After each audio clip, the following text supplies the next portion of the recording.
Bon dia, welcome to Exploring Timor-Leste, the podcast that talks about Southeast Asia's best kept travel secret. I'm your host Jonty, and I'll share first-hand insights, expert interviews and practical travel tips. Whether you're a traveller, a culture lover or just curious about places rarely covered in the mainstream, you're in the right place. Let's explore Timor-Leste.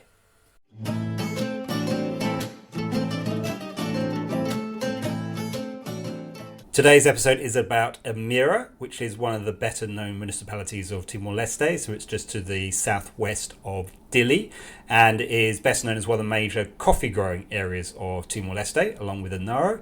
So during the harvest season between May and September, it's a popular time to visit plantations to see coffee beans being picked and processed.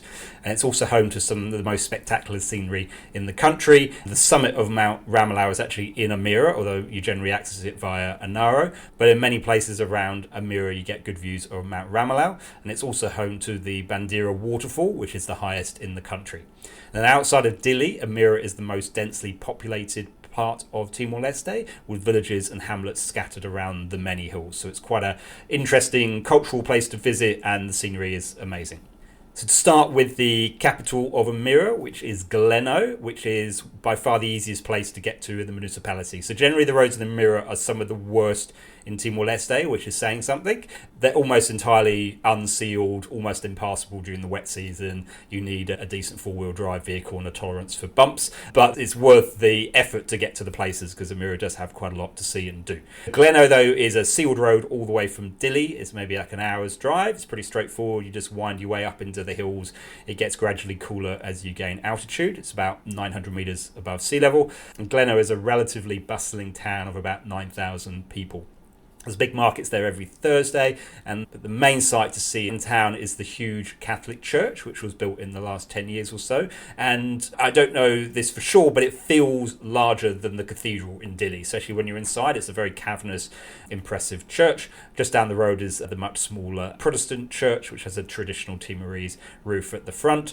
And then there's not a huge amount of other sites in Gleno, but the stadium is quite colourful, and there are a number of murals to Timorese independence heroes painted on the walls.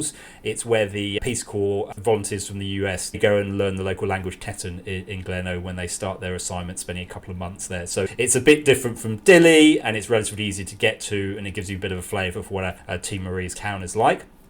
Now, on the way to Gleno, you'll pass through the town of Ralaco. That is home to a number of coffee processors, so that's a good place to go if you want to see during harvest season how coffee plantations work and how they process the beans. And there's also some quite nice views and a few walks around from Ralaco.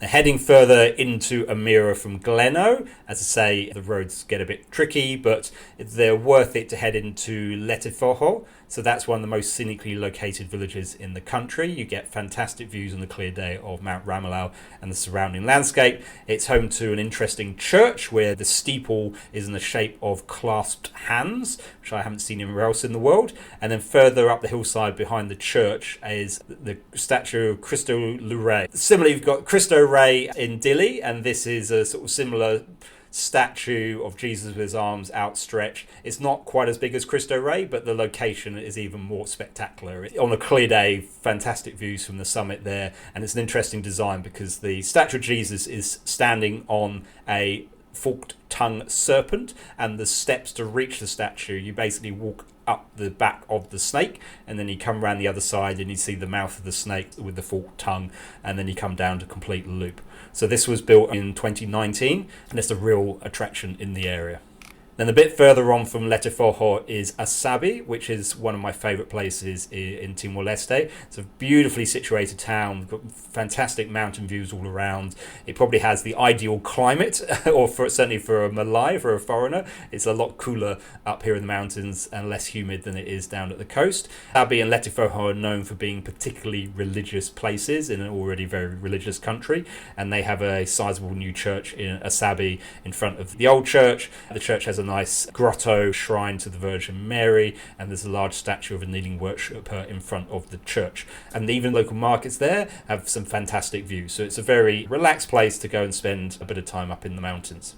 And if you really want to get off the grid, 20 minutes drive west from Asabi along a rough road is And this is not a tourist site. This is just a village, but it's very scenically located, beautiful mountain views, very relaxed kind of place. I visited there with work I was doing, supporting a local health NGO, and it was just a nice place to spend some time.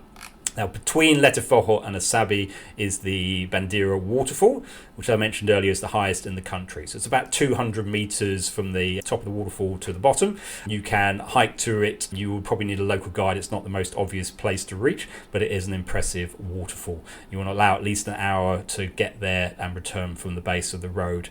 Now, as mentioned a couple of times, the roads in Ermera are not great, but it is a fantastic place for hiking. Again, you probably want to go with a local guide to avoid getting lost, but there is really good hiking terrain in terms of some of the scenery. There's a couple of things I mentioned before. You can hike out to the base of the waterfall. There is hiking around Gleno. From Ralaco, there's a really nice half-day hike across the river, around the hills, and then back across into town. So those things are all worth considering if you're interested in exploring Ermera on foot. Hopefully that's given you a little bit of an overview of the municipality of Ermera. Thank you so much for listening to Exploring Timor-Leste. If you've enjoyed today's episode, please consider leaving a rating or a review. It really helps more people discover the show. If you have any questions or feedback, I'd love to hear from you. Drop me an email at exploringtimorleste@gmail.com. Until next time, obrigado ho adeus.